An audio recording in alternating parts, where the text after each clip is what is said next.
ओम शांति। ओम शांति। ओम शांति। ओम शांति। ओम शांति। आज बाबा कह रहे हैं मीठे बच्चे अब अशरीरी होकर घर जाना है, इसीलिए जब किसी से बात करते हो तो आत्मा भाई भाई समझ कर ही बात करो। आत्मा समझने से फिर देह भान नहीं आएगा एक दूसरे के प्रति। देही अभिमानी रहने की मेहनत करो और एनी टाइम क्या सोचना है, देही हैं हम, कुछ समय के लिए मेहमान हैं। बाबा कहता है अगर समझेंगे, देही अभिमानी रहने की मेहनत करेंगे तो बाबा कहता है कोई तरह का दुख का फीलिंग नहीं होगा, उसमें फंसेंगे नहीं। और दूसरा क्या है कि सबके साथ हमारा व्यवहार भी बहुत सुंदर हो जाएगा। क्यों? क्योंकि आत्मा समझेंगे। जैसे कि कोई मरने वाला होता है और वो जान ले कि हम कुछ दिनों में मरेंगे, तो वो लड़ाई झगड़ा मतभेद ये सब नहीं करेगा। वो सोचेगा बच्चा कि नहीं अब तो घर जाना है, क्या लड़ाई झगड़ा करना, अब तो हम मरने वाले हैं। तो उसी तरह बाबा कहता है कि अब घर जाना है, इसलिए अशरीरी बनकर आत्मा आत्मा भाई भाई समझकर व्यवहार करो। प्रश्न है, भविष्य राज्य तिलक प्राप्त करने का आधार क्या है? उत्तर है ये पढ़ाई। पढ़ाई से ही हम राज तिलक का मतलब होता है राजा बनने का तिलक। तो हर एक को पढ़ाई पढ़कर राज तिलक लेना है, बाप की है पढ़ाने की ड्यूटी। इसमें आशीर्वाद मांगने की बात नहीं है। बाबा तो रोज़ पढ़ाई दे रहा है, रोज़ अच्छे से पढ़ा रहा है। और इसमें ये नहीं कि इसमें आशीर्वाद, जैसे कि कोई बच्चा भी, अभी तो खैर करप्शन हो गया है, तो बच्चा लोग पढ़ता है, घूस दे देता है टीचर को, तो अपना रिजल्ट अच्छा बनवा लेता है। लेकिन यहाँ वो बात नहीं है। बाबा कहता है यहाँ आशीर्वाद में मांगने की बात नहीं है। पढ़ाई हम पढ़ा रहे हैं, बहुत अच्छे से तुमको पुरुषार्थ करा रहे हैं, तुम करो। तो श्रीमत पर चलते रहो, तो अपने आप तुम्हारा पद पोजीशन ऊपर होता जाएगा। गफलत नहीं करनी है। अगर मतभेद में आकर पढ़ाई छोड़ी तो नापास हो जाओगे। मतभेद, अगर कोई कुछ बोल रहा, कोई कुछ बोल रहा, अगर उसके कारण हम पढ़ाई छोड़ दें तो बाबा कहता है नापास हो जाएंगे। इसीलिए बाबा कहते हैं मीठे बच्चे अपने ऊपर रहम करो, क्योंकि पढ़ाई छोड़ने से क्या हो जाता है, अपना पद पोजीशन समाप्त हो जाता है। तो इसीलिए बाबा कहता है कि आशीर्वाद भी नहीं मांगनी है और अपने ऊपर रहम भी करना है। पढ़ाई पे पूरा ध्यान देना है, बस हमें पढ़ाई पे ध्यान देना है। ओम शांति। सुप्रीम टीचर बच्चों को पढ़ाते हैं, जानते हैं परम परम पिता परमात्मा पिता भी है, टीचर भी है। बच्चे तो जानते हैं कि जो बाबा है, शिव बाबा, वो हमारा पिता के रूप में भी है और टीचर के रूप में भी आया। ऐसा तुमको पढ़ाते हैं जो कोई पढ़ा ना सके। ऐसा पढ़ाई पढ़ाते हैं जो हमारे मन बुद्धि संस्कार को बदल देते हैं, हमारे जीवन को बदल देते हैं। तो तुम कहते हो शिव बाबा हमको पढ़ाते हैं। अब ये बाबा कोई एक का तो नहीं है, ये बाबा तो एक का नहीं है, सभी का बाबा है, इसलिए सभी बाबा बाबा कहते हैं। मन मना भव, मन को उसकी यादों में लगा दो। मध्याजी भवा, अपने लक्ष्य को साधो कि हमारा लक्ष्य क्या है। इसका अर्थ समझाते हैं कि मुझे याद करो। दोनों का अर्थ क्या समझा रहा, मन मना भव और मध्याजी भवा क्या बोलता है हम लोगों से कि अपने लक्ष्य को याद करो और मुझ बाप को याद करो। मन मना भाव मतलब बाबा को याद करो, अब बाप समान बनो। मध्याजीव, अपने लक्ष्य को देखो कि तुमको सतयुग में जाना है कि त्रेता में जाना है, चारों युगों में तुम्हारा क्या पद पोजीशन था, ये सब मध्याजीव भव में आ जाता है। तो बच्चे तो अब समझदार हुए हैं। बेहद का बाप कहते तुम्हारा वर्षा तो है ही, यह कभी भूलना नहीं चाहिए, वर्षा तो हमारा है ही। तो बाबा कहता है कि ये तुम्हें हमेशा याद करना है। बेहद के बाप कहते हैं कि तुम्हारा वर्षा तो है ही, ये कभी नहीं भूलना है। वर्षा हमारा तो है ही। जैसे कोई बच्चा करोड़पति के घर में जन्म लिया तो उसका तो संपत्ति का मालिक वो बन ही गया, लेकिन दिया कब जाएगा, जब वो तैयार हो जाएगा। वो बच्चा जब तैयार हो जाता है तब उसको वो संपत्ति दिया जाता है। बच्चे में तो नहीं दिया जाएगा, लेकिन बोला जाएगा मेरे कुल का दीपक आ चुका है, मेरे कुल का दीपक आ चुका है। तो ये वर्षा कभी नहीं भूलना है। बाप आत्माओं से ही बात करते हैं। अभी तुम जीव आत्माएं हो, जीव आत्माएं केवल आत्मा नहीं है, हम जीव आत्मा इस शरीर में हैं। बेहद का बाप भी निराकार है, तुम जानते हो। इस तन द्वारा वह हमको पढ़ा रहे हैं और कोई ऐसे नहीं कहेगा कि आत्मा को पढ़ा रहे हैं। परमात्मा ऐसे नहीं कहेगा कि कोई आत्मा आत्मा को पढ़ा रही है, ऐसा नहीं कहेगा। कोई देहधारी है, वो देहधारी को पढ़ा रहा है। यहाँ पर परमात्मा खुद आत्माओं से बात करते हैं। स्कूल में टीचर पढ़ाते हैं तो कहेंगे लौकिक टीचर लौकिक बच्चों को पढ़ाते हैं। ये है पारलौकिक सुप्रीम टीचर जो पारलौकिक बच्चों को पढ़ाते। पारलौकिक कहते जो परम धाम का रहने वाला बच्चा है, आत्मा। तो तुम भी परलोक मूल वतन के निवासी हो ना, तो बाप भी परलोक में रहते हैं। बाप कहते हैं हम भी शांति धाम के निवासी हैं। तुम भी वहीं के रहने वाले हो। हम लोगों को याद दिला रहा बाबा कि हम बच्चे भी वहीं के रहने वाले हैं। हम दोनों एक ही धाम के रहवासी हैं। तुम अपने को आत्मा समझो। अब बार बार याद दिलाता बाबा कि बच्चे तुम अपने आप को आत्मा समझो, तुम शरीर नहीं हो। मैं परमात्मा हूँ, तुम आत्मा हो। अभी तुम यहाँ पाठ बजा रहे हो, पाठ बजाते बजाते तुम अभी पतित बन गए हो। ये सारा बेहद का मांडवा है जिसमें खेल होता है। ये बहुत बड़ा स्टेज है जिसमें खेल चल रहा है, बस और कुछ भी नहीं है। और खेल में हम लोग कभी फंस जाते हैं, कभी निकलते हैं, तो ये हमारा गलती है। तो इसलिए बाबा कहता है इस खेल में नहीं फंसना है। ये ऐसा कर रहा, ये ऐसा कर रहा, नहीं सोचना है। हर आत्मा अपने विघ्नों में फंसकर बोलती है ना कि मेरे साथ बहुत बुरा हो रहा है, मेरे साथ बहुत बुरा हो रहा है। लेकिन वास्तव में ना बुरा कुछ नहीं हो रहा है। ये परफेक्ट बनाने का चल रहा है, काम क्रिया चल रहा है। कैसे इसको, अब सब्जी को सब्जी है, गोटा सब्जी है, उसको काटते हैं, उसको धोते हैं, पकाते हैं, कितना प्रोसेस चलता है, किस लिए, खाने के लिए ना। तो उसी तरह हम लोगों का भी प्रोसेस चल रहा है, हम लोगों को देवी देवता बनाने के लिए, तब जाके वहाँ प्रारब्ध भोगेंगे। तो इसलिए यहाँ जो कुछ भी हो रहा है वो कल्याणकारी है। तो ये सारी सृष्टि कर्म क्षेत्र है, कर्म तो करना ही पड़ेगा। यहाँ ये खेल हो रहा है, यह भी सिर्फ तुम जानते हो, बाहर वाले नहीं जानते हैं। यह बेहद का खेल है, इसमें दिन और रात भी होते हैं। सूर्य और चांद कितनी बेहद की रोशनी देते हैं। सूर्य और चांद कितना बेहद का रोशनी देता है। सूर्य पूरे विश्व में आता है और रोशनी फैला देता है, दिन कर देता है। और कोई कितना भी कमरा चारों तरफ से बंद हो, लेकिन कहीं एक छेद भी होगा तो उसका रोशनी प्रवेश कर देता है, इतना पावरफुल रोशनी है। और रात में कितना घनेरा रात हो, लेकिन चंद्रमा का रोशनी बोलते ना कि चांदनी रात बना दिया है। तो यह बेहद की बात है। अभी तुमको ज्ञान मिल रहा है। रचता ही आकर रचता और रचना के आदि मध्य अंत का परिचय देते हैं। रचता यानी शिव बाबा, और रचना हम सब बच्चे। तो हम सब बच्चों का आदि, सतयुग त्रेता में हम क्या थे, द्वापर कलयुग में क्या थे, मध्य, और संगम युग पर क्या करना है, ये तीनों का ज्ञान हम लोगों को बाबा भी देता है।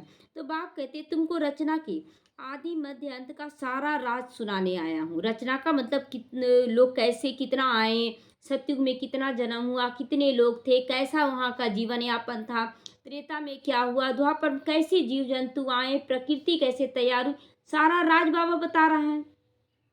और अब यहाँ ज्ञान में आने से पता चलता है ना कि प्रकृति हमारे बस में है, हम प्रकृति के बस में नहीं हैं। तो यह पाठशाला है। पढ़ाने वाला अभोक्ता है, वो कुछ खाता नहीं है, कुछ भोगने नहीं आता, हम लोगों से सुख भोगने नहीं आता है, वो अभोक्ता है। ऐसे कोई नहीं कहेगा कि हम अभोक्ता हैं। कोई साधु सन्यासी गुरु होगा तो कितना भी वो बोलेगा कि हम अभोक्ता हैं, बोलता है साधु सन्यासी हम लोग तो अभोक्ता हैं, लेकिन खाता नहीं है क्या, वो सब कुछ लेता है। अहमदाबाद में एक साधु ऐसे ही कहता था कि हम अभोक्ता हैं, परंतु बाद में ठगी उसकी पकड़ी गई, कुछ नहीं ले। एक बार एक प्रचार दे रहा था ना कि धरती से इतना ऊंचा उड़ जाते थे साधु, और क्या पता चला कि जो धोती था ना उससे ढका हुआ रहता था, ऊपर में एक डंठा टाइप का पतला था, उसके ऊपर सीट बना हुआ था, और उसके ऊपर बैठ के वो बोलता था कि हम तो धरती से ऊपर हैं। तो उसी तरह यहाँ पर भी साधु बोलता था हम अभोक्ता, हम कुछ नहीं लेते, और इतना ठगी करता था, अंदर में वो पकड़ाया बाद में। ऐसे तो बहुत साधु अभी पकड़ाए हैं। तो इस समय ठगी बहुत निकल पड़ी है, इससे सावधान रहना हम लोगों को। वेशधारी बहुत है, वेश बदल के साधु संतों का और लूटने के लिए आते हैं। इसीलिए तो आज लोग मूंझ रहे हैं ना कि सच क्या है झूठ क्या है, उनको पता ही नहीं चल रहा है कि सच क्या है झूठ क्या है। वो मूंझे हुए कि इधर भी ऐसा होता है, उधर भी ऐसा ही होता होगा। इनको तो कोई भेष है ही नहीं शिव बाबा का। मनुष्य समझते श्री कृष्ण ने गीता सुनाई। आजकल कितने श्री कृष्ण बन पड़े हैं, आजकल कितने श्री कृष्ण बन पड़े हैं। राम ये जानकी नंदन क्या क्या नाम है ना, सब देवकी नंदन, सब अपने आप को कृष्ण ही का रूप दे देते हैं। पहनावा उनावा देखते हैं उन लोगों का। उसके एक है कौन, अनिरुद्धाचार्य। अब उसकी पत्नी को हम जब देखते हैं ना, एक अलग पूरा ज्वेलरी अलग रहता है, साड़ी कपड़ा सब कहाँ से आता है इतना खर्च। जब आप कमाई नहीं कर रहे हैं तो इतना, जब आप साधु सन्यासी बन गए हैं तो साधारण जीवन यापन होना चाहिए। तो ये तो वहाँ तो दिखा रहा है कि साधु सन्यासी भी कमाई के लिए कर रहा, सब कुछ कर रहा, बहुत अच्छा काम कर रहा, बहुत अच्छा बोलते भी हैं, लेकिन वैराग्य तो नहीं है ना। सब कुछ तो कर रहे हैं। तो इसीलिए बाबा कहता देखो कितने श्री कृष्ण बन पड़े हैं। अब इतने श्री कृष्ण तो होते नहीं, इतने सारे श्री कृष्ण तो होंगे नहीं। यहाँ तो तुमको शिव बाबा आकर पढ़ाते, आत्माओं को सुनाते हैं। तुमको बार बार कहा गया है कि अपने को आत्मा समझ, भाई भाई को सुनाओ, आत्मा को ये ज्ञान सुनाना है। बुद्धि में रहे कि बाबा की नॉलेज हम भाइयों को सुनाते हैं। ये ज्ञान नर नारी नर बहन भाई माता पिता को नहीं सुनाते, ये आत्मा भाई को सुना रहे हैं। मेल अथवा फीमेल दोनों ही यहाँ भाई भाई हैं, चाहे मेल हो चाहे नर हो चाहे नारी हो। इसीलिए बाप कहते तुम मेरे वर्षे के हकदार हो। हकदार हो तो हक किसका मिलता है, किसको मिलता है? पहले सोचते थे बेटियों को हक नहीं मिलता है, बेटों को हक मिलता है, ऐसा क्यों हुआ? तो प्रकृति यानी कि स्त्री का रूप प्रकृति को नहीं मिलता, प्रकृति यही छोड़ कर जाएंगे, आत्मा अपना पूरा प्रॉपर्टी लेकर जाएगी, ज्ञान गुण शक्तियों का। तो हम लोग हकदार क्यों बन रहे हैं, चाहे नर हो चाहे नारी हो? हकदार इसलिए क्योंकि परमात्मा आत्माओं को दे रहा है, हम आत्मा हैं। तो वैसे फीमेल को वर्षा नहीं मिलता है क्योंकि उसको ससुर घर जाना होता है। यहाँ तो सब आत्माएं हैं ना, तो सब पुरुष के रूप में हैं। अशरीरी होकर अब घर जाना है शरीर भान को, इसीलिए बाबा कहता छोड़ो, देह भान में रहोगे तो कितना मिलेगा, दहेज के रूप में मिल जाएगा। चलो थोड़ा सा दहेज दे दिया जाएगा तो ये त्रेता युगी वर्षा हुआ, कम हो जाएगा। लेकिन यहाँ पर हम आत्माएं पूरी तरह से देव भान को भूलते चले जाएंगे तो सतयुग के अधिकारी बनेंगे। तो बाबा कहता जो तुमको ज्ञान रतन मिलते हैं ये अविनाशी ज्ञान रतन है, कभी खत्म होने वाला नहीं है। ये संस्कार के रूप में अब ज्ञान रतन अविनाशी है, लेकिन जितना आप उसको पचा सकते हैं उतना ही ताकत देगा। खाना आप बहुत ज़्यादा खा लिए, अनपच हो गया तो वो आपको ताकत नहीं देगा। उसी तरह ये ज्ञान है, अगर सुनकर सुना ले रहे हैं केवल और अपने अंदर धारण नहीं कर रहे हैं तो कोई फायदा नहीं है। तो जितना हमारा खून बन जाएगा, खाना जो है हमारी ताकत बन जाएगी, वो ताकत काम करता है। तो उसी तरह ये ज्ञान है, जितना हम धारण कर लेंगे अपने जीवन में वो हमारा काम करेगा। तो आत्मा ही ज्ञान का सागर बनती है ना, तो आत्मा ही सब कुछ करती है। परंतु मनुष्यों को देह अभिमान होने के कारण देही अभिमानी बनते नहीं। देह अभिमान इतना है कि घड़ी घड़ी फंस पड़ते हैं देह अभिमान में, तो देही अभिमानी नहीं बन पाते हैं, समझ नहीं पाते कि मैं आत्मा हूँ। अब तुमको देही अभिमानी बन एक बाप को याद करना, एक बाप निराकार शिव परमात्मा को याद करना। कुछ तो मेहनत करना पड़ेगा ना, कि कहाँ हम देहधारियों को याद करते थे और कहाँ निराकार ज्योतिर्बिंदु को याद कर रहे हैं, तो अंतर पड़ा ना। लौकिक गुरु को कितना याद करते हैं, मूर्ति भी रख देते हैं। अब कहाँ शिव का चित्र और कहाँ मनुष्यों का चित्र, रात दिन का फर्क है। कहाँ बिंदी रूप शिव बाबा और जहाँ देहधारी कितना बड़ा चित्र है। वह गुरु का फोटो पहन लेती हैं। माताएं भी क्या करती हैं, जैसे गुरु का फोटो लॉकेट के रूप में पहन लेती हैं। पति लोगों को अच्छा नहीं लगता है, पतियों को अच्छा नहीं लगता है कि दूसरे का फोटो पहने मेरी पत्नी, तो इसमें लड़ाई होता है। हाँ, शिव का पहनेंगे तो उन सबको अच्छा लगेगा, शिव का पहनेंगे तो। अभी देखिए अगर पहन लीजिएगा ना ब्रह्मा बाबा का तो लोग डिबेट करेंगे कि आप लोग भी तो देहधारी को मान रहे, लेकिन अगर ज्योतिर्बिंदु का पहनेंगे तो कोई कुछ नहीं बोलता है, क्योंकि वो जानते हैं लोग कि वो परम पिता परम आत्मा है, इसलिए उनका लॉकेट पहनने में मना नहीं है। उनका चित्र तो होना चाहिए ना। यह है गले का हार बनना, गले में हार पहन लेना और बाबा के गले का हार बनना है। तुम रुद्रमाला का मोती बनोगे, बाबा कहता तुम मोती बनोगे। यूं तो सारी दुनिया रुद्रमाला भी है, प्रजापिता ब्रह्मा की भी माला है। ऊपर में सीजरा दिखाते हैं, वह हद का सीजरा, ये बेहद का सीजरा है। जो भी मनुष्य मात्र है उस सब की माला बनती है। माला तो सबकी बनती है ना। देखते हैं परम धाम का निशानी, ऐसे जो लाइन आया है तो एक लाइन दो लाइन ऐसे करके तो आएगा ना, तो ये माला हुआ चारों तरफ से ऐसे एक एक लाइन। उसके बाद दिखाते धर्म स्थापकों का एक माला चारों तरफ तैयार होगा, उसके पिछाड़ी में जितनी आत्माएं जब जब आनी है उसकी माला होगी। तो पीढ़ी दर पीढ़ी ये बदलता जाता है, लेकिन ऊपर में जो आत्मा रहती है उसका प्रकाश पूरे में पढ़ते पढ़ते नीचे में एकदम थोड़ा मिलता है प्रकाश, बहुत कम मिलता है प्रकाश। तो माला तो सबकी बनती है। आत्मा कितनी छोटी सी छोटी बिंदी है, बिल्कुल छोटी बिंदी है, मतलब पेन से एक टिक भी लगाए ना उससे भी छोटी बिंदी है, इतना छोटी बिंदी है। ऐसी ऐसी बिंदी देती जाओ, अनगिनत हो जाएगी, गिनती करते करते थक जाओगे। परंतु देखो आत्मा का झाड़ कितना छोटा है, ब्रह्म तत्व में बहुत छोटी जगह में रहते हैं। क्यों? क्योंकि आत्मा का साइज ही कितना बड़ा है जो जगह लेगी, और शरीर का साइज कितना बड़ा हो जाता है, तो यहाँ पर जगह लेती है, इसलिए भर जाते हैं। और वहाँ बिंदी से भी छोटी है, तो वह फिर यहाँ आती है पाठ बजाने के लिए। तो यहाँ फिर कितनी लंबी चौड़ी दुनिया हो गई ना, क्योंकि शरीर इतना बड़ा हो गया तो उसके रहने का स्थान भी तो हो गया ना। तो कहाँ कहाँ एरोप्लेन में जाती है, वहाँ फिर एरोप्लेन आदि की दरकार ही नहीं रहती। वहाँ सत बाबा कहता है परम धाम में, वहाँ पर तो इतनी छोटी बिंदिया, इतना स्पीड है उसके अंदर कि कहीं भी पहुँच सकते हैं।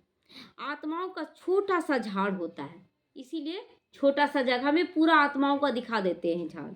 यहाँ मनुष्यों का कितना बड़ा है, बाबा कहते हैं यहाँ मनुष्यों का झाड़ तो बहुत बड़ा हो गया है, पूरा विश्व में फैल गया है। यह सब प्रजापिता ब्रह्मा की संतान है, जिसको कोई एडम कहता है तो कोई आदि देव कहते हैं। मेल फीमेल तो जरूर होंगे। तुम्हारी है प्रवृत्ति मार्ग। यहाँ पर देखिए दो माता पिता है ना, दो माता पिता हो गए सूक्ष्म में भी। ऐसे एक है शिव बाबा और ब्रह्मा माँ, एक माता पिता जो दोनों दिखने में नहीं है। शिव बाबा निराकार है इसलिए नहीं दिखता है, और प्रजापिता ब्रह्मा पुरुष है लेकिन उसमें माता का रूप नहीं दिखता है। उसके बाद प्रजापिता ब्रह्मा दिख रहे हैं तो माता के रूप में सरस्वती का गायन है। तो वहाँ पर शिव बाबा का बच्चा है ब्रह्मा बाबा, तो यहाँ पर मम्मा शिव ब्रह्मा बाबा की बेटी हो गई। कितना सूक्ष्म मतलब सारा बात है जो बाहर वाले नहीं समझ पाएंगे। तो तुम्हारा भी तो यहाँ प्रवृत्ति मार्ग हुआ ना, माँ बाप और बच्चे। तो निवृत्ति मार्ग का खेल यहाँ नहीं होता है। निवृत्ति मार्ग में क्या होता है कि लोग तो छोड़ छाड़ के संन्यास ले लेते हैं। एक हाथ से क्या होगा, अब एक हाथ से घर गृहस्थ थोड़ी चलेगा। पति और पत्नी दोनों चाहिए, माँ बाप दोनों चाहिए, दोनों पहिया चाहिए। दो हैं आपस में रेस करते हैं, दोनों पहिया साथ नहीं देता तो ढीले पड़ जाते हैं, ढीले पड़ जाते हैं। परंतु एक के कारण ठहर नहीं जाना चाहिए। अब एक किसी का, अब ऐसा ही बना हुआ है ड्रामा कि किसी का एक ही चल रहा है, तो अब एक के चलते थोड़ी हम भी उसी के जैसे बन जाएं। धृतराष्ट्र और गांधारी, तो धृतराष्ट्र अंधा था जन्म से, और गांधारी भी सोचे कि मेरा पति नहीं देख रहा, हम भी आँख में पट्टी बांध ले। अब बांध ली तो सही की क्या, सही तो नहीं की। अगर सोच लीजिए प्रैक्टिकल में कि अगर पति अंधा और हम भी अंधे बन जाएं तो हम लोग दोनों एक दूसरे किसी और पे डिपेंड हो जाएंगे, तो सेवा तो नहीं कर पाएंगे। तो यहाँ पर बाबा कहता है देखो, अगर पति या पत्नी में कोई भी ज्ञान में नहीं है, लेकिन हमें ज्ञान में चलना है। ये नहीं सोचना है हमारा पति या हमारी पत्नी बाबा बन जाए तो हो जाएगा जोड़ा, जोड़ा तो बाबा बनने के लिए तैयार है ना। इसलिए ये नहीं सोचना है कि घर वाले साथ नहीं दे रहे हैं। तो बाबा कहता है एक साथ, एक ज्ञान में है एक नहीं है तो ठहर नहीं जाना है। पहले पहले पवित्र प्रवृत्ति मार्ग था, फिर होता है अपवित्र, गिरते जाते हैं। तुम्हारी बुद्धि में सारा ज्ञान है। यह झाड़ कैसे बढ़ता है, कैसे एडिक्शन होती जाती है। ये ऐसा झाड़ कोई निकल ना सके।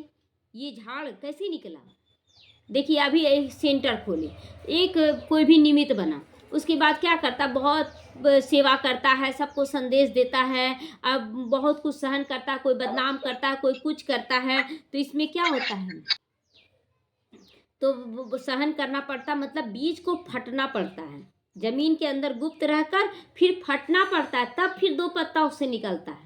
तो उसी तरह जब एक निमित्त कहीं भी जाकर बनती है तो पाठशाला खोलती है तो बहुत कुछ सहन करना पड़ता है, चारों तरफ से विरोध। उसके बाद एक एक बच्चा अगर अच्छे से चलते रहे मजबूती से तो फिर दो पत्ता निकलता। उसको भी कोई खा जाता है, कोई जंगली जानवर खा गया, यानी कोई विरोध किया, उसको थका दिया, किनारा करवा दिया, कोई कुचल देता है, फिर वो मेहनत करती है, फिर वो दो चार पत्ता है। तो इस तरह से धीरे धीरे ये झाड़ वृद्धि को पाता है। तो ये झाड़ भी जो बाबा सृष्टि चक्र का झाड़ है उसी तरह धीरे धीरे आता है यहाँ पर। तो ऐसा झाड़ कोई निकल ना सके। कोई की बुद्धि में रचता और रचना के आदि मध्य अंत का नॉलेज है ही नहीं। इसीलिए बाबा ने कहा था कि यह लिखो कि हमने रचता द्वारा रचता और रचना की नॉलेज का अंत पाया है। बाबा लिखने के लिए बोलता था कि लिखो कि ये झाड़ का नॉलेज कोई नहीं दे पाएगा, खुद भगवान आकर, इसलिए उसको खुदा कहते हैं कि जो खुद आकर हमारा और अपना और ड्रामा के राज को बता दे वही खुदा है। वह तो न रचता को जानते हैं न रचना को जानते हैं। अगर परंपरा यह ज्ञान चला आता तो कोई बतावे ना, पहले से क्यों नहीं बताया। आत्मा कहाँ रहती है ये तो बताया नहीं। कोई बोलता है मस्तक में रहती है, कोई बोला कंठ में रहता है, कोई दिल में रहता है, कोई नाभि में रहता है, क्यों अलग अलग दिया गया है। तो सिवाय तुम ब्रह्मा कुमार कुमारियों के ये सारा राज कोई नहीं बता सकता। और हम लोगों को भी कैसे पता चला? शिव बाबा ब्रह्मा के द्वारा बताए हैं। तो तुम जानते हो हम ब्राह्मणों को ही परम पिता परमात्मा पढ़ाते। ये तो सबको टचिंग होता है ना, एक भाव निकलता है। जब ट्रेन में जाते हैं बाबा मिलन में तो इतने लोग भीड़ से आते हैं, ब्रह्मा कुमार कुमारियाँ, और सबके मुख से निकलता है शिव बाबा मेरा बाबा है, शिव बाबा मेरा बाबा है। तो हम ब्राह्मणों का ही ऊंचे से ऊंचा धर्म भी है। ऊंचे से ऊंचा धर्म हो रहा ना, धारणा कितना मजबूत है, धारणा कितना मजबूत है कि खान पान शुद्ध, तो सात्विक तो खाते ही हैं, बनाना भी शुद्धता से है और सोचना भी शुद्धता है। बाबा कहता है ऐसा नहीं कि आप बना रहे शुद्ध खाना और सोच रहे उल्टा पुल्टा ज्ञान कि वो ऐसा किया वैसा, तो वो भी अशुद्ध हो जाता है। यहाँ तो शुद्ध और सात्विक भोजन खाना है। उसके बाद बाबा कहता हर चीज़ साफ सफाई वाला होना चाहिए, गंदगी नहीं होना चाहिए, खुद भी नहा धोकर बनाओ।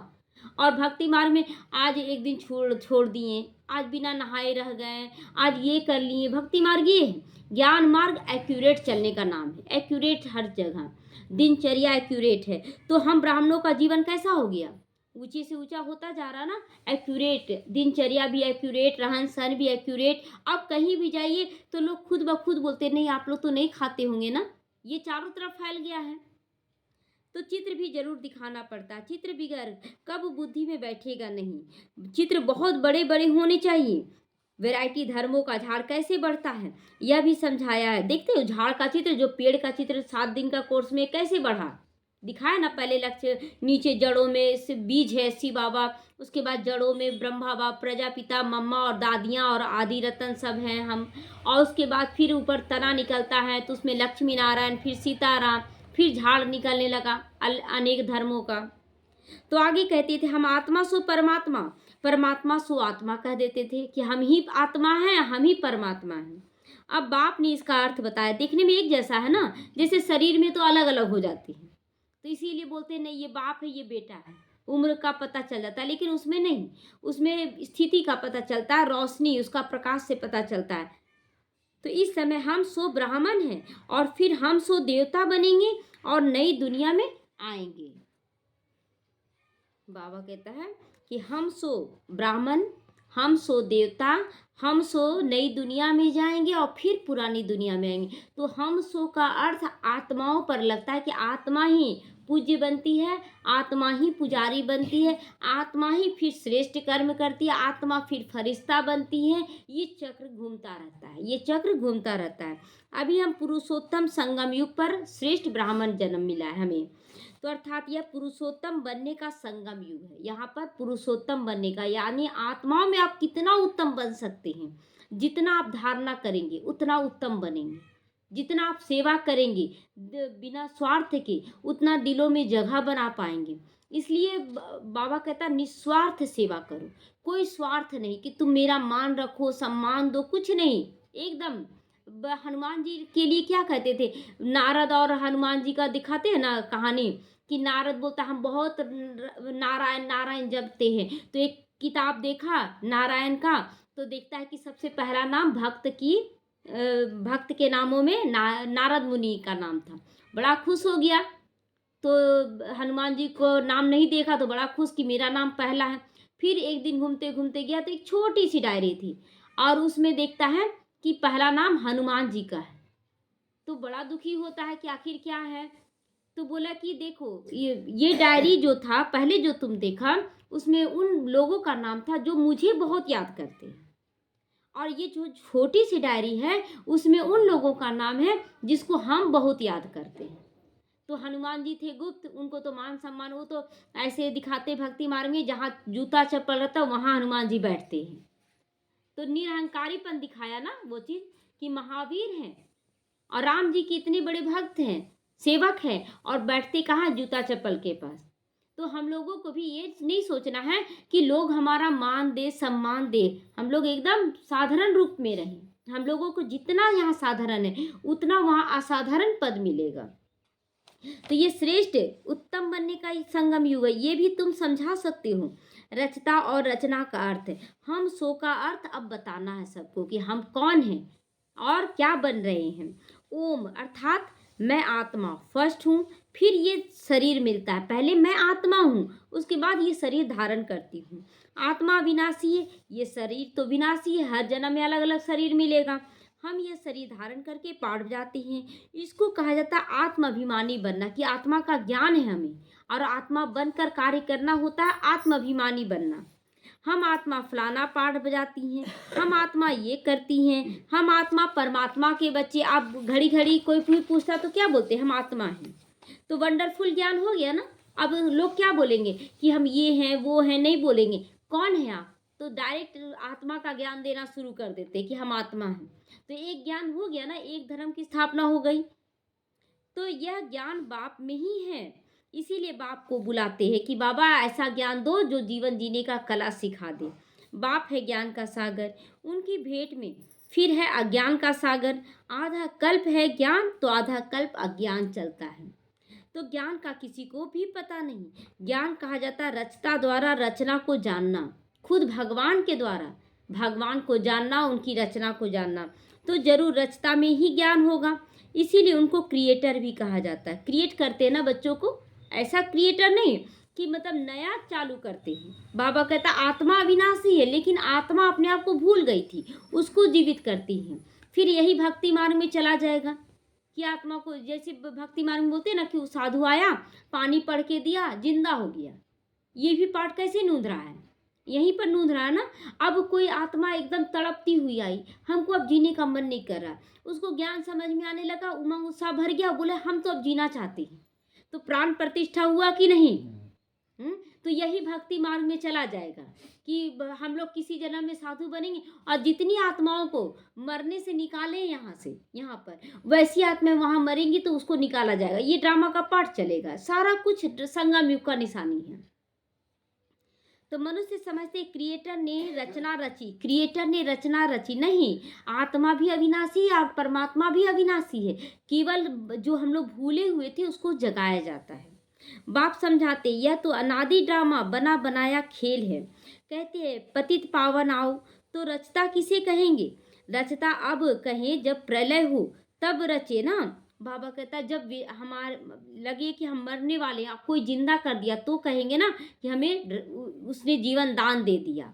तो बाबा कहता रचता तब कहे ना जब प्रलय हो और रचे, सारी दुनिया का विनाश सामने हो और हमें जीवन जीने की कला सिखा दे बाबा। तो बाप तो पतित दुनिया को पावन बनाते हैं। तो ये सारे विश्व का जो झाड़ है उनके आदि मध्य अंत को मीठे मीठे बच्चे ही जानते हैं। कितना अच्छा अच्छा शब्द यूज करता, मीठे मीठे बच्चे हैं। तो कड़वे तीखे खट्टे भी हैं, लेकिन बाबा हमेशा बोलता मीठे मीठे बच्चे जानते हैं। जैसे माली हर एक बीज को, झाड़ को जानता ना, ये बीज कैसा फल देगा, माली जानता है ये कैसा फल है, किस चीज का बीज है, सब कुछ जानता है। तो बीज को देखने से सारा झाड़ बुद्धि में आ जाता है माली के कि कैसा फल निकलेगा। तो यह है ह्यूमैनिटी का, मनुष्य सृष्टि का बीज। कौन है बीज? शिव बाबा है, वो बीज है, उन्हें कोई नहीं जानता। गाते भी हैं परम पिता परमात्मा सृष्टि का बीज रूप है, सत्य चित्त आनंद स्वरूप है। सत्य जो सत्य स्वरूप में जो उसको पहचानता है, अपने सत्य स्वरूप में स्थित होकर जो शिव बाबा को पहचानता है, जिसका हृदय आनंद से भर जाता है, वो सदा सुख शांति पवित्रता का सागर है। और हम भी क्या बन जाते हैं? मास्टर पवित्रता का सागर बन जाते हैं जब अपने सत्य स्वरूप में टिकते हैं और परमात्मा को सत्य स्वरूप में याद करते हैं। तो तुम जानते हो ये सारा ज्ञान परमपिता परमात्मा इस शरीर द्वारा दे रहे हैं। तो जरूर यहाँ आएंगे तब तो देंगे ना, ऊपर से देना रहता दे सकते थे बाबा, लेकिन पता नहीं चलता ना कि कौन राजा बनेगा कौन प्रजा, फिर तो लोग उन पर उंगली उठाता। यहाँ पर बाबा डायरेक्ट आकर ज्ञान दे रहे हैं और ज्ञान सुनकर जो बच्चे अच्छे से करने लग रहे हैं वो ऊंचा पद पाएंगे, जो नहीं कर पा रहे वो नीचा कर रहे हैं। तो यहाँ पर बाबा पर तो कलंक नहीं लगेगा ना कि बाबा आप उसको राजा बना दिए, हमको प्रजा क्यों बनाए, कलंक तो नहीं लगेगा। बाबा निष्कलंक है। अब पहले तो हम लोग कलंक लगा देते थे कि आप ही कर रहे हैं, लेकिन अब नहीं। पतितों को पावन बनने की प्रेरणा कैसे बनाएंगे? बाबा कहते हैं पावन प्रेरणा से कैसे बनाएंगे? प्रेरणा से नहीं, ऊपर से टच किया बाबा। अब देखते हैं अभी क्या शुरुआत में जो संदेशियां बहुत सारी थी, तो संदेश ऊपर से लाती थी, तो बाबा एक संदेशी पे विश्वास नहीं करता था प्रजापिता, अनेक संदेशियों को भेजता था जिसमें देखता था कि एक्यूरेट है, फिर उसको पकड़ता था। तो इसलिए संदेशियों का भी ऊपर में ठीक संदेश वो सुनी, लेकिन नीचे आते आते कुछ गुम हो जाता था। तो इसीलिए प्रेरणा से बाबा नहीं कर सकते ये कार्य जब तक डायरेक्ट नहीं पढ़ाएं। तो बाप यहाँ आकर सबको पावन बना कर ले जाती हैं। वह बाप ही तुमको पढ़ा रहे हैं, वह बाप जो परम पिता परमात्मा है। तो यह है पुरुषोत्तम संगम युग। इस समय तुम भाषण कर सकते हो कि कैसे पुरुष तमो प्रधान से श्रेष्ठ सतो प्रधान बनते हैं। बता सकते हैं ना अभी कि कैसे मन बुद्धि को स्वच्छ करना है। तुम्हारे पास टॉपिक्स बहुत है, बहुत टॉपिक है जिस पर हम लोग किसी को समझा सकते हैं। यह पतित तमो प्रधान दुनिया सतो प्रधान कैसे बनती है, यह भी समझने लायक है कि कैसे सतो प्रधान बन रही है। हमारे से ही तमो प्रधान बनी है, तो हमारे से ही सतो प्रधान बनेगी। आगे चलकर तुम्हारा ये ज्ञान सभी सुनेंगे। सभी लोग सुन रहे हैं ना, सभी लोग सुनना चाहते हैं। भल छोड़ भी देंगे फिर आएंगे, क्योंकि गति सदगति की हट्टी तो एक ही है ना। ज्ञान सुने फिर चले गए, नहीं आए, लेकिन जाएंगे कहाँ? बाबा का ये फुल गारंटी है कि जाएंगे कहाँ। हट्टी तो यही है ना जहाँ पर सबको तपना है। तुम कह सकते हो कि सभी का सदगति दाता एक बाप है, उनको श्री श्री कहते हैं। श्रेष्ठ से श्रेष्ठ है शिव बाबा, और लक्ष्मी और नारायण क्या बनते? श्री लक्ष्मी श्री नारायण। और विष्णु के आगे लगता है डबल श्री, क्योंकि विष्णु के स्वरूप में लक्ष्मी और नारायण दोनों कंबाइंड है, तो इसलिए दोनों के लिए श्री श्री लगा। लेकिन डबल श्री केवल एक शिव बाबा का हकदार है, शिव बाबा हकदार है, और एक श्री देवी देवताओं के ऊपर लगता है। तो श्रेष्ठ से श्रेष्ठ परम पिता परमात्मा है, वो हमें श्रेष्ठ बनाते हैं। श्रेष्ठ है सतयुग, भ्रष्ट है कलयुग। कहते भी हैं भ्रष्टाचारी दुनिया हो गई है, परंतु अपने को नहीं समझते। सारे लोग बोलते हैं अरे अभी भ्रष्टाचार करप्शन फैला हुआ है पूरा चारों तरफ, लेकिन अपने को कोई नहीं समझते कि हम भी तो भ्रष्टाचारी में हैं। पतित दुनिया में क्या एक भी श्रेष्ठ है? कोई भी नहीं श्रेष्ठ है। श्री श्री जब आए तब आकर श्री बनाएं।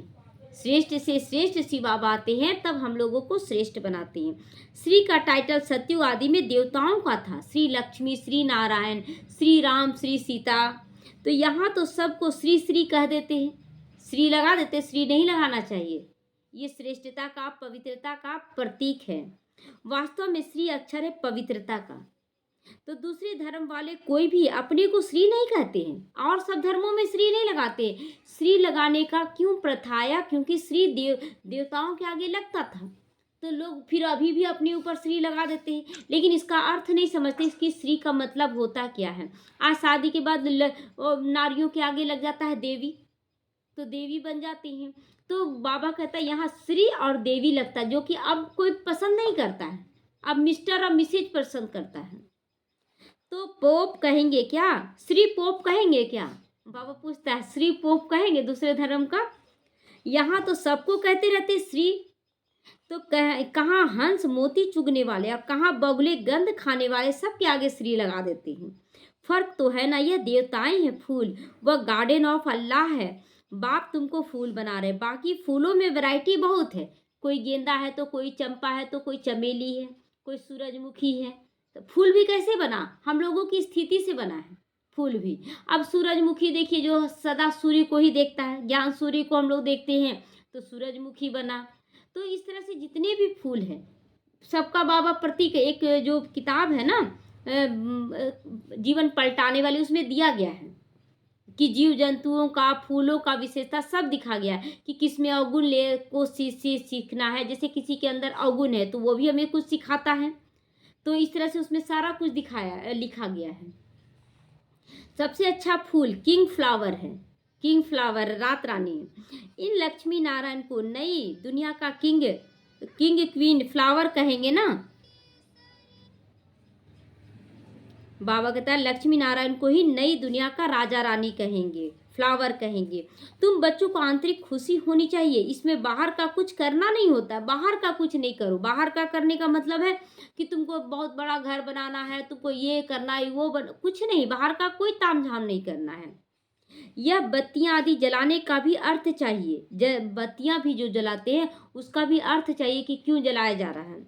शिव जयंती पर जलानी चाहिए, दिवाली पर ये बताने के लिए जलाना है।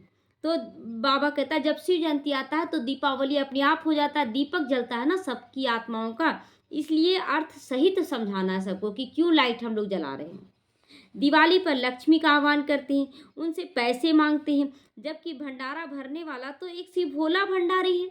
इसीलिए बोलते हैं ना कि जहाँ भी ब्रह्म भोजन होता है, शिव बाबा का भी लगता है, तो वहाँ ब्रह्मा भोजन नहीं बोलते हैं, वहाँ बोलते हैं शिव बाबा का भंडारा हो रहा है। अब ब्रह्मा भोजन सब जगह नहीं होता है सब जगह ब्रह्मा भोजन। जब कोई शरीर छोड़ता है ना तो कहते ब्रह्मा भोजन हुआ।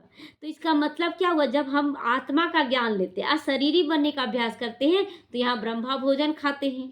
तो इसी का स्थूल रूप है कि कोई मरा तो खाते हैं ब्रह्मा भोजन। वो ब्रह्मा भोजन नहीं है, वो ब्रह्म भोजन हो गया, ये है ब्रह्मा भोजन।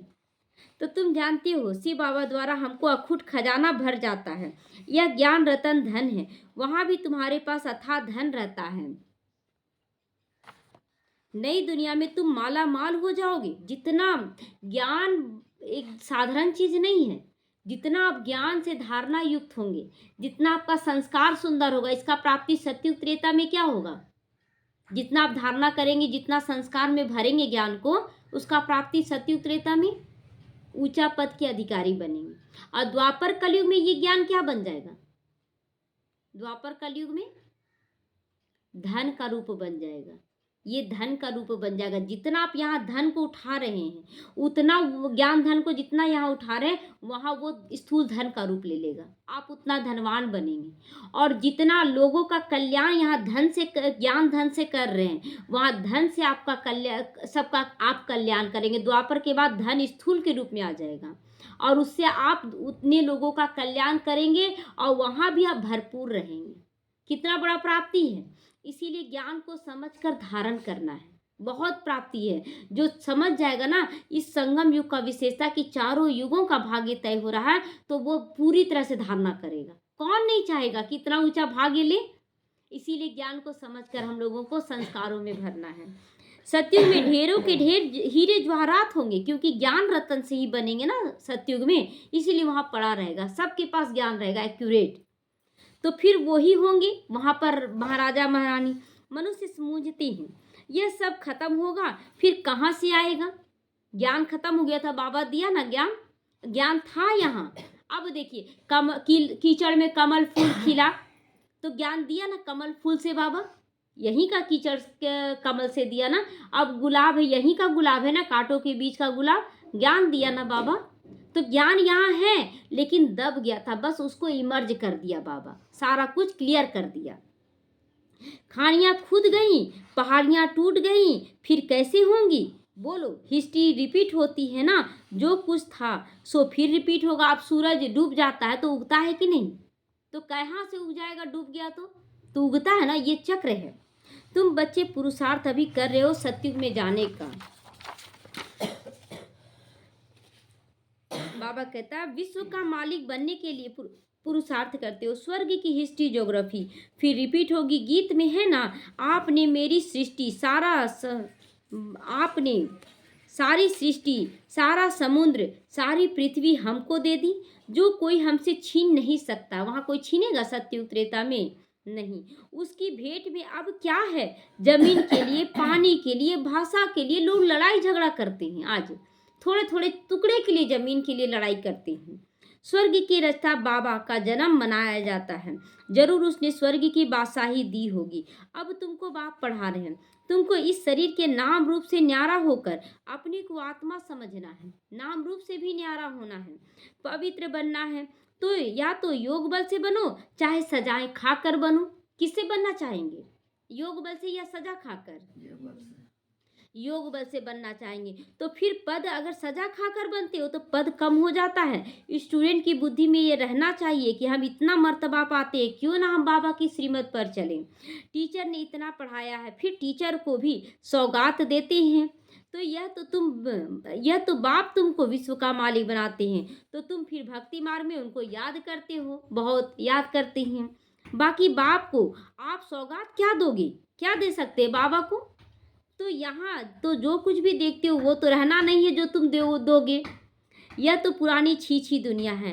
तब तो तुम मुझे बुलाते हो बाप, तुमको पतित से पावन बनाते हैं। इस खेल को याद करना चाहिए। मेरे में रचना की आदि मध्य अंत का नॉलेज है जो तुमको मैं सुनाता हूँ। शिव बाबा सुना रहा है।